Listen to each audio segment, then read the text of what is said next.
테마와 차트를 공략하는 포인트 알아보겠습니다. 이승준의 나우 이승준 전문가 만나보시죠. 전문가님 안녕하세요. 네, 안녕하세요. 네, 금요일이 됐네요. 이렇게 또 직접 뵀습니다. 네, 그러네요. 네, 전문가님 요즘 수익 잘 나세요? 수익 안 납니다. 예, 안 나세요? 장이 좀 어렵네요. 예. 네. 코스닥에 좀 어느 정도 포트 구성이 좀 되어 있는데 이런 부분들이 확실히 최근에 코스닥 약세 영향권에서 완전히 좀 벗어날 수는 없는 그런 좀 수익률이 요즘 좀 안 좋아가지고 고심이 많습니다. 네, 전문가님이라고 다 신이어서 다 예측할 수도 없고 또 다 그 순간순간에 다 잘 대응할 수는 없는 거잖아요. 10전 하면 한 몇 승 정도 하면 잘하는 걸까요? 10전 8승 정도면은 괜찮습니다. 근데 몇 가지 방법이 있는데 주식에서 승리하는 것은 이렇게 승률을 높이는 방법이 하나가 있고요. 그리고 승률은 비슷비슷해도 목표 수익이 높은 종목 그리고 손절폭은 짧게 목표 수익은 크게 뭐 이렇게 가져가는 방법으로 승률보다는 어떤 그냥 수익의 어떤 구조상으로 비슷하게 승률을 내도 수익이 더 많이 쌓여지는 이런 매매를 좀 하는 것이 효과적이다 이렇게 보고 있습니다. 우리 개인 투자자분들은 일반적으로 손실이 뭐 갑자기 5% 늘어나셨다가 이게 또 그 다음에 10, 15, 뭐 10% 이렇게 갔을 때 빨리 못 팔았으니까 그냥 가져가자 그러시다가 20, 30% 손실 이렇게 되는 경우 많으시잖아요. 네. 그리고 또 그것이 이제 공포 구간에 오게 되면은 그때 이제 가장 바닥권에다가 또 이제 매도를 하게 되는 그런 결과들을 낳게 되죠. 네. 뭐 리스크 관리를 아주 짧게 해보는 것도 하나의 또 포인트가 될 수 있는 거군요. 네, 그렇습니다. 알겠습니다. 어떤 요령이 있는지 오늘 나우 이승준의 나우 함께 하시죠. 오늘은 테마는 없고요. 차트 보겠습니다.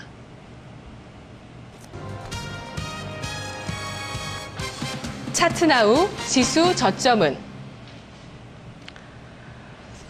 네, 전문가님 코스피 반등이 여의치 않았습니다. 그리고 다시 되밀리고 있고요. 코스닥 쪽은 고점을 찍고 역시 그 장기 박스권의 저항을 맞고 쭉 밀렸어요. 어제 예상해 주셨던 519포인트 선의 지지선 지지 못했잖아요. 네, 그렇습니다. 네, 차트를 하나하나 살펴볼게요. 어느 쪽부터 볼까요? 일단 코스닥부터 한번 볼까요? 코스닥이 오늘 제가 오늘은 좀 일찌감치 원고를 좀 보내드렸는데, 그 구간이 이제 가장 좀 공포 구간이었던 것 같습니다. 오늘 제가 한 60월선 정도를 테스트하는 구간, 어제 제가 예상을 해드렸던 한 520포인트를 이탈을 하게 되면은 단기 반등권에 좀 진입을 할 것이다라는 예상에서 좀 벗어나서, 추가적인, 하락 슈팅이 좀 더 나왔었죠. 이런 부분들이 더 진행될 경우에는 한 60월선 정도까지는 찍을 수 있다. 제가, 지난달 말에, 예상을 해드렸던 밴드, 한 500포인트에서 530포인트 밴드를 10월 달에 박스권 밴드로 좀 잡아드렸는데 상방 쪽이 조금 더 나왔죠. 그렇기 때문에 제가 하단 쪽을 좀 올렸던 이런 어떤 예상인데 어쨌든 하단 쪽에 지금 그 지수로 놓고 보면은 코스피가 월봉상의 60월선에 위치한 자리를 오늘 터치를 했습니다. 코스닥이 제가 중장기적으로 내년에 코스닥의 어떤 화랑장이 본격화될 것이다라고 예상을 하는 부분은 지금 코스닥 장세가 한 4년 만에 지금 60월선을 돌파하고 60월선 위쪽에서 놀고 있거든요. 그런데 오늘 60월선을 한 차례 지난달에 이제 돌파 캔들이 나왔기 때문에 그 60월선을 지금 한번 지지력 테스트를 받는 이런 구간까지 좀 온 것 같고요. 그리고 60월선이라는 게 어떤 거죠? 지금 60개월을 기준으로 그렇죠. 60개월 이평선이죠. 60개월의 이평선. 그러면은 몇 년이죠? 60개월이면? 60개월이면은 얼추 5년 정도라고 보시면 5년이군요. 되겠죠. 네, 그러면 그동안에 지금 4년 정도의 박스권 상단을 여러 번 두드렸긴 하지만 이번은 다르다는 의미가 그 60월선 돌파. 그렇죠. 60월선이 약간 지금 하향해 있기 때문에 지지 테스트를 좀 받는 것이 아닌가 이렇게 좀 보는데 같은 지금 그 박스권 상단에 있어도 이렇게 이평선, 중요한 이평선을 안착을 해 있다라는 점은 굉장히 의미가 깊은 그런 현상이다. 이렇게 좀 보시면 되겠습니다. 그러면 60월선 지지 테스트에서 현재까지는 지지가 나왔다. 그리고 이제 이 이후의 흐름은 어떻게 봐야 되는 거죠? 이 이후의 흐름은 오늘 저는 오후장에 좀 급반등 가능성을 좀 놓고 보고 있는데 전반적으로 지금 코스닥의 여러 가지 척도에서의 기술적인 어떤 그 하단은 좀 충족이 됐다라고 판단을 하고 있습니다. 최근에 일주일 동안 내내 주가가 음봉으로 지금 내려왔고 지금 3포인트 정도 부근대에서 500포인트까지 단기적으로 거의 한 40포인트 정도의 급락 흐름이 나온 상태에서의 그 흐름인데, 네. 제가 이 반등 가능성을 굉장히 좀 높게 보는 부분은 뭐냐면은, 지금 코스닥의 하락은, 그 이유가 어찌됐건 간에, 기관 쪽에서의 매물이 굉장히 단기적으로, 크게 나왔다라는 점이 좀, 되는 것이고, 어떤 본질적인, 뭐랄까요, 본질적인 이유가 아니라 이런 단순히 단기 수급적인 부분으로 네. 좀 내려왔다라고 하면 이런 부분들이 연속성을 지금 그 하락으로 연속성을 가지고는 좀 어렵다라는 그런 측면을 오늘 좀 말씀을 드리고 싶습니다. 예. 계속 팔면 어떻게 돼요, 그래도? 만약에 계속 팔게 되면. 네. 네. 계속 팔 이유가 있다라고 하면은 계속 팔아야 되는데 제가 네. 보기에는 오히려 지금 코스닥에서 가격에 메리트가 생기는 구간이거든요. 네. 단기적으로 종목들이 굉장히 급락 흐름을 좀 보여줬는데 그동안 좋은 종목이라고 계속 이격도 주지 않고 사왔던 종목들이 지금 오히려 이격을 좁힐 뿐만 아니라 오히려 역배열 구간으로 진입된 종목들 좀 많거든요. 그렇다면은 이들이 다 수익권에서 지금 매도한 것들이 아닙니다. 위쪽에서 산 것들은 굉장히 손실권일 수도 있고 지금 이들 종목들의 가격 메리트가 또 생기는 구간이다. 네. 그렇다면은 지속적인 매도보다는 매수 진입의 형태로 아마 전개될 가능성이 좀 높다 이렇게 보고 있습니다. 예, 그러면은 코스닥 쪽에 지금 매수가 가능한 쪽이 있을까요? 뭐 코스닥 쪽은 지금 단기적으로는 이번 하락은 그 초기에 대선 테마 쪽 위주로 네네. 좀 하락이 나오다가 최근 흐름은 지금 게임주들 그동안 이제 기관 선호주들도 역시 동반해서 좀 내려오고 있거든요. 여러 가지 뭐 엔터 쪽이라든지 뭐 게임이라든지 그리고 뭐 바이오. 그렇죠. 뭐 바이오라든지 이런 쪽도 같이 네. 좀 내려왔는데 이런 섹터 공히 단기적인 매수 포인트는 분명히 좀 제공이 되고 있다라고 좀 보고 있고요. 예. 그리고 뭐 단기적인 뭐 이슈와 좀 같이 매매를 하고 기술적인 그 매매 포인트도 좀 잡아볼 수 있는 쪽은 이번 달 26일에 윈도우 8이 공개가 네네. 되는데 이들 관련주들이 IT 새로운 부품 종목 쪽이네요. 뭐 IT 부품 쪽 종목이 대부분이고 또 이제 뭐 PC의 부품 쪽이라든지 뭐 이런 쪽이 있습니다. 역시 네. 역배열 구간에서 지금 기술적인 매력도는 조금 있습니다. 그러니까 굉장히 급락 흐름을 최근에 좀 보여주고 있는데 이슈가 한 일주일 정도 그런 이벤트가 있기 때문에 네. 급락 구간에서 단기 반등을 노려보는 매매 그것은 좀 가능하다 이렇게 보고 있습니다. 알겠습니다. 바카라 쪽의 종목, 또 적절한 종목 현재 매수 공략할 만큼 충분한 가격 조정이 나왔다는 의견이고요. 그리고 또 윈도우 8이라는 이슈를 중요하게 보고 있습니다. 앞서서 또 다른 이재우 전문가도 앞으로의 코스닥은 IT 부품이라고 얘기를 해줬는데 이승준 전문가 윈도우 8을 들면서 IT 부품과 컴퓨터 부품 쪽에 매수 관점 코스닥에 권했습니다. 자, 매수할 돈이 있으면 좋겠습니다. 라고 또 대신 말씀하실 수도 있을 것 같습니다.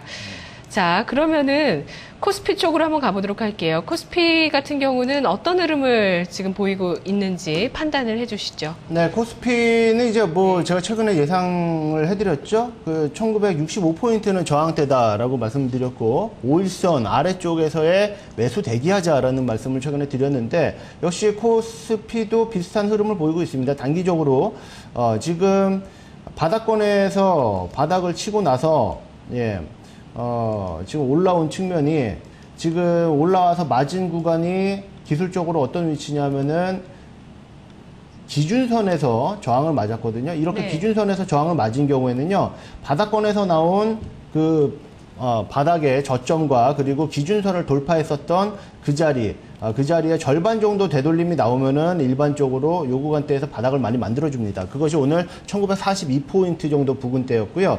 그리고 오늘 뭐 개포종 차트를 본다라고 하더라도 분봉상으로 지금 128분봉의 그 330 이평선이 얼추 1940포인트 정도였습니다. 그렇기 네. 때문에 이 정도 구간은 오늘 동시에 좀 충족을 해준 구간이면은 어느 정도 지금 단기 반등 그리고 반등에 대한 다시 조정 비율을 좀 충족을 해준 그런 그림이라고 보고 있습니다. 그래서 이제 다음 주 같은 경우에는 코스피에서 좀 반등 나올 가능성이 좀 높지 않나 이렇게 보고 있고요. 네. 그리고 앞서 이제 코스닥의 급락의 요인이 됐었던 것은 기관의 이제 매도 이런 부분과 그런 네. 심리적인 위축에 따른 또 일부 그 수익 실현 물량이 좀 많이 나왔던 부분인데 기관이 매도한 그 이유를 우리가 좀 찾아 들어가 보면 아무래도 그동안 이제 공매도라든지 좀 대주거래를 했었던 부분에 대한 환매수가 들어오는 환매수가 좀 시급한 이런 국면에 있는 것이 아닌가 이렇게 좀 유추를 해볼 수가 있습니다. 아무래도 최근에 그에 따른 자금이 필요했다는 말씀이신 거죠? 그렇죠. 예. 그에 따른 자금이 좀 급하게 코스닥에서? 필요하지 않았나. 왜냐하면 네. 시장이 지금 반등이 나올 때가 됐기 때문에 예. 지금 우리 지수는 상대적으로 해외 지수 들에 비해서 좀 약하고 그리고 뭐 워낙 그 미국 시장의 지표들도 굉장히 좀 좋게 나오고 거시 지표들도 굉장히 좋게 나오기 때문에 그렇죠. 그동안 이제 이렇게 눌러놨었던 부분들이 한 번에 이제 해소가 되는 그런 국면으로 지금 가고 있습니다. 그렇기 때문에 최근에 뭐 LG전자라든지 하이닉스라든지 이런 종목들이 바닥권에서 세게 올라오는 측면은 역시 이런 성격을 좀 가지고 있다라는 부분이고 그런 차원에서 본다라고 하면은 역시 대형주 중에서 여러분들이 투자 대상을 고르신다라고 하면은 이들 종목들 중에서 단기 조금 그 기술적인 메리트도 같이 가지고 있는 종목 단기 이렇게 양봉 캔들을 서너 개 준 종목 말고 예. 단기에 한 차례 올라왔다가 눌림목을 주고 있는 종목으로 좀 공략을 해보시는 것이 좋겠다 이렇게 말씀을 좀 드리겠습니다. 네. 전략 세워보도록 할게요.